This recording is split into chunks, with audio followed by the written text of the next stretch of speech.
লালু ভাই, এটা আপনি কার কাছে নিয়ে এলেন? ওনারে চিনস না তুই?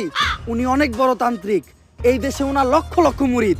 উনি নতুন একটা বই লিখছে, বইয়ের নাম শয়তান ধরার গর্জন।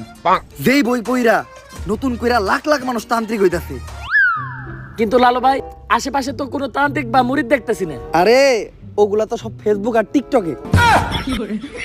বাবা, সঞ্জনা নামের এক আত্মারে আমার ধরতে হইব বাবা, আপনি আমার সফল হওয়ার একটা উপায় দেন। যদি সফল হতে চাও তাহলে আমার লেখা এই বইটি নাও, শয়তান ধরার গর্জন। এই বইটি নেওয়ার সাথে সাথেই তোমার জীবনে থাকবে না কোনো অর্জন। আমি কথা দিয়ে কথা রেখেছি, শয়তান আসেনি তো ফিরে।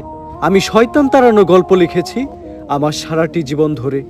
আমি অন্ধকারে মোমবাতি জ্বালিয়েছি, তবুও পাইনি ভূতের খোঁজ। আমি ভূতের অপেক্ষায় ছিলাম, ভূত নিজেই হয়েছিল নিখোঁজ। শয়তান ধরার গর্জন, পৃষ্ঠা নাম্বার চুদলিংপং।